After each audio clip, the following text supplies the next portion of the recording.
여리고는 헤롯 대왕이 재건한 매우 부유한 도시였습니다. 팔레스타인에서 가장 비옥하고 천연자원이 풍부하며 가치 있는 수목이 많은 아름다운 땅입니다. 그래서 사학자 요스푸스는 여리고를 신성한 땅이라고 불렀습니다. 여리고는 기후가 좋아 왕족들의 휴양지였는데 수영장, 정원, 목욕탕, 경마장, 극장을 갖춘 거대한 궁정이 있어서 정치인들이 많이 드나들었고 이스라엘 북부 주요 해안 도시와 남쪽 애국을 이어주는 교통의 요충지로 막대한 재물이 모이는 도시였습니다. 여리고는 당시 팔레스타인 땅에서 세금을 가장 많이 내는 곳으로도 기록되어 있습니다. 사케오는 이 여리고의 막대한 자금을 관리하는 세리장입니다. 세리장인 사케오는 로마 정부의 세금 징수처, 세무소를 관리했습니다. 예수님의 제자 마태도 세무소에 앉아 세금을 받는 세리였는데 이런 하부 조직을 여러 개 관리하면서 걷어들인 세금을 운용하니 세리장, 여리고의 국세청장의 자리에서 사케오는 막대한 재산을 모을 수 있었을 것입니다. 유대인은 부를 하나님의 축복으로 여겼지만 세리는 경멸했습니다. 십계명은 거짓말을 하지 말라고 가르치지만 유대인은 세리에게 거짓말해도 좋다고 할 정도로 세리는 공식적인 거짓말쟁이, 사기꾼으로 무시당했습니다. 이 당시 세리는 죄인의 낙인을 찍고 등장하며 동급으로 취급되는 사람들은 창녀들이었습니다. 이스라엘에서 세리와 창기는 하나님의 택하신 백성인 아브라함 자손에 포함할 수 없는 무법한 존재들입니다. 본문 2절은 사케오가 세리장이요 부자라고 말합니다. 죄인의 대표격인 세리장, 국세청장이니 고인 등 거짓말쟁이, 약탈자이며 앞선 18장에서 예수님께서 낙타가 바늘기로 들어가는 것보다 더 어렵다고 하신 부자입니다. 본문 2절은 사케오가 통법으로는 천국 가기 그른 사람이라는 것을 강조해주고 있습니다. 여리고성 죄인의 대표, 키가 작아 더 밉상인 국세청장 사케오는 예수님이 여리고에 오신다는 소식을 들었습니다. 본문 3절에 보니 예수님이 어떤 분인지 궁금해서 보고 싶었다고 합니다. 왜 사케오는 예수님을 보고 싶어 했을까요? 예수님은 세리와 죄인들의 친구라고 불렸고 심지어 제자 가운데 세리가 있었으며 본문을 한 장 뒤로 넘기면 예수님의 최신 설교 중에 세리가 가슴을 치며 회개함으로 하나님 앞에서 바리새인보다 의롭다 하심을 받았다는 것이 나옵니다. 그 설교를 전해 듣고 감동을 받았을 수도 있습니다. 어찌되었건 사케오는 예수님을 보고 싶어 했습니다. 드디어 예수님께서 여리고성에 들어오셨는데 사케오는 작은 키 때문에 군중에 둘러싸인 예수님을 볼 수 없었습니다. 사케오의 작은 키는 그의 신체적 결함입니다. 조금 작은 것이 아니라 사람들과 함께 서면 앞사람을 못 볼 정도로 작았나 봅니다. 여리고성의 밉상 1위 사케오는 수가성 우물가의 여인이나 베데스다 연못에 38년 된 병자처럼 스스로의 힘으로 예수님께 다가갈 방법이 없었습니다. 하지만 사케오는 포기하지 않습니다. 그는 자신의 결함을 보완해줄 방법을 재빠르게 찾아냅니다. 그는 이래봐도 부촌 여리고 상류층을 상대하는 머리 좋다는 국세청장입니다. 사케오는 예수님께서 지나가게 되실 길을 앞서 달려가서 대로에 심겨진 돌무화과 나무에 올라갑니다.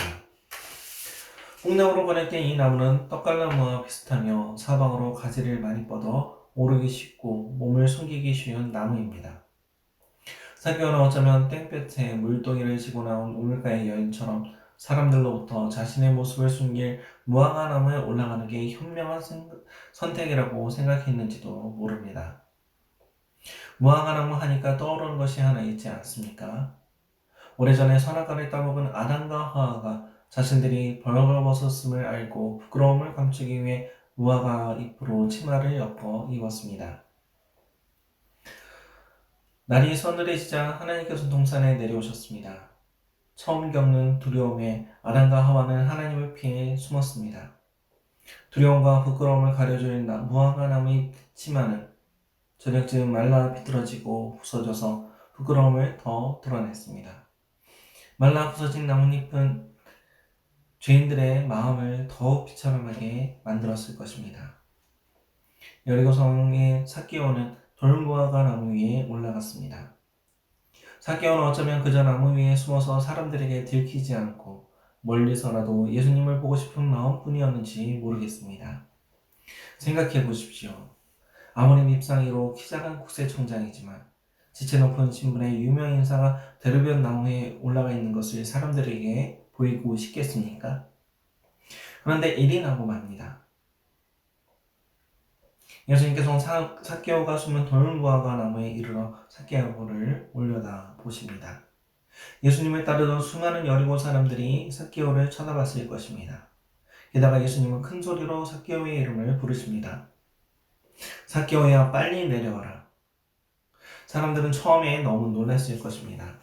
그 순간 삭개오는 또 얼마나 놀랐을까요? 얼마나 부끄럽고 창피했겠습니까? 무화과나무 잎으로 부끄러움을 가리려던 최초의 두 사람처럼 오늘 삭개오는 부끄러운 가운데 무화과나무 잎 사이에서 자신을 지으신 하나님을 마주합니다. 무화과나무 잎 치마를 입은 두 사람을 참수하며 수근거리던 사탄은 오늘 본문의 삭개오를 향해 조소와 멸시를 드러냅니다. 그런데 삭개오를 부르는 하나님의 음성은 친절하고 따뜻합니다. 타는 갈증으로 살아가는 우물가 여인에게 영원히 목마르지 않는 생수가 되어주신 하나님. 양문교 베데스다 요못에 38년 된 병자에게는 속죄제 어린 양으로 오신 하나님. 그 옛날 하나님 앞에서 어쩔 줄 몰라 하던 최초의 죄인에게 부끄러움을 가려줄 양가죽 옷을 지어 입히신 하나님께서 무화과 나뭇잎으로 자신을 가리고 있는 삭개오를 부르십니다. 삭개오야, 속히 내려와라. 내가 오늘 네 집에 가야겠다. 세리, 창기, 사마리아인, 이방인과는 인사도 식사도 하지 않던 유대인들이 얼마나 놀랐겠습니까? 조사하고 야유하던 사탄은 하나님의 은혜의 반전에 또 한 번 깜짝 놀랐을 것입니다. 예수님께서 삭개오의 집에 들어가신다고? 이 아름다운 여리고성에 들어가실 집이 얼마나 많은데 하필이면 난장이 국세청장 삭개오의 집이라니. 이내 환영 인파들은 흩어졌을 것입니다. 그러나 예수님께서는 도찐 개찐 사역감인 죄인들의 죄의 경중을 살피고 측정하는 분이 아닙니다. 창세 이전부터 그리스도 안에서 구원하시기로 작정된 사람들에게 찾아가시는 분이십니다. 세리장 부자 삭개오는 구원과 선택의 은혜를 받은 사람입니다. 5명의 남편이 있었지만 지금은 다른 남자와 살고 있는 여인도, 38년이나 회개지 않고 병들어 누워있는 병자도 모두 하나님의 특별한 선택을 받은 사람들입니다. 그들이 정의롭고 공정하고 클린하기 때문이 아닙니다. 선택은 그저 죄인에게 쏟아부어지는 하나님의 은혜인 것입니다. 구원은 선물입니다. 죄인이 값을 지불할 수 없어 일방적으로 주어지는 선물입니다. 칼빈의 5대 교리 중에 불가항력적 은혜가 있습니다. 어떤 죄인이라도 아무리 하나님을 거부해도 하나님께서 은혜 내리시기로 작정된 사람은 저항할 수 없는 은혜로 덮으신다는 것입니다. 알미니안주의자들은 예수님께서 문 밖에서 문을 두드리면 인간이 열어드릴 수도 있고 아니면 안 열어드릴 수도 있다는 식의 인간 의지, 자유의지를 구원에 개입시키는데 이것과는 전혀 다른 것입니다. 요한계시록 3장 20절에 볼지어다 내가 문 밖에 서서 두드리노니 누구든지 내 음성을 듣고 문을 열면 내가 그에게로 들어가 그와 더불어 먹고 그는 나와 더불어 먹으리라. 이 말씀은 주님의 음성을 듣게 하시고 사모하는 마음도 주시어 문을 열게 하시는 장면입니다. 불강력적 은혜란 강제나 억제가 아니라 공안시기로 작정하신 사람에게 예수님을 바라보게 하시고 목자이신 예수님의 음성을 들을 귀를 열어주시는 은혜인 것입니다. 요한복음 10장 14절에 나는 선한 목자라 나는 내 양을 알고 양도 나를 아는 것이 아버지께서 나를 아시고 내가 아버지를 아는 것 같으니 나는 양을 위하여 목숨을 버리노라. 이미 택함 받은 백성 하나님 품의 양은 예수님의 음성을 듣고 따라갑니다. 예수님을 구세주로 압니다. 마치 성부 하나님께서 성자 예수 그리스도를 아는 것과 같이 양은 목자를 알게 되어 있습니다. 비록 시간 안에 묶여 현재 순간순간만 살아가는 우리 인생이지만 시간 밖의 영혼에서 이미 작정된 대로 하나님과 연합하여 하나가 되어 살아갈 천국 백성이기 때문입니다. 그렇게 우리 택함받은 성도가 예수 그리스도를 보고 듣고 구세주를 아는 것을 불가항력적 은혜라고 표현하는 것입니다. 불가항력적 은혜가 삭개오를 예수님 곁으로 이끌었습니다.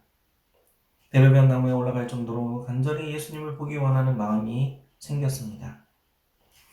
인간이 자신의 수치를 가리기 위해 붙잡는 무화과 나무는 옛날부터 아무것도 해결해 주지 못합니다. 인간은 자력갱생이 불가능한 존재이기 때문입니다. 무화과 나무는 아무 해결책이 되지 못합니다. 반면 인간의 죄 또한 우리의 더러움을 뚫고 들어오는 불가항력적 은혜의 보혈을 막을 길이 없습니다. 남편이 5이 있던, 부천에 공인된 도둑놈이던, 추악한 범죄를 저지르고도 뻔뻔하게 살아가는 38년 묵은 노숙자이던, 그 어떤 것도 하나님께서 부으시는 불가항력적 은혜를 막을 길이 없습니다. 인간이 되어 우리 대신 장대에 매달려 저주받은 하나님의 어린 양이 이미 창세전에 우리를 택하시고 정하신 때의 불가항력적 은혜로 친히 우리를 지옥 불구덩이에서 끄집어내시기 때문입니다. 예수님께서 말씀하십니다. 내가 오늘 내 집에 유하여야 하겠다. 이제 그만 내려올 때입니다. 터진 우물을 파도 목이 말라 정오에 우물을 깃던 수가성 우물가에 남편은 없지만 남자는 많은 여인도, 대르변 무화과 나무에 올라간 공인된 도둑놈 삭개오도 이제는 그 모든 것을 그만두고 빨리 내려와야 합니다. 하나님은 우리의 무화과 나뭇잎 치마를 걷어가시고 양가죽으로 옷을 만들어 입히십니다. 인간의 수치를 가리기 위해 피 흘려야 했던 최초의 양, 이삭 대신 모리아산 제단에 바쳐진 번제물 양처럼 세상 죄를 지고 가는 하나님의 어린 양이 되신 예수님은 우리에게 영원히 목마르지 않는 생수가 되어주시고 결코 떠나지 않는 친구가 되어주십니다.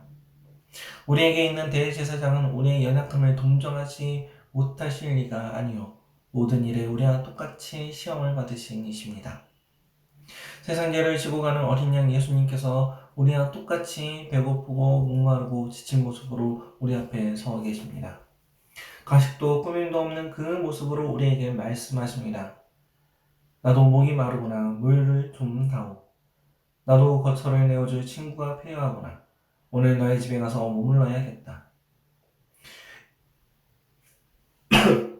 예수님은 우리와 연합하여 하나가 되기 위해 이 땅에 오신 하나님이십니다.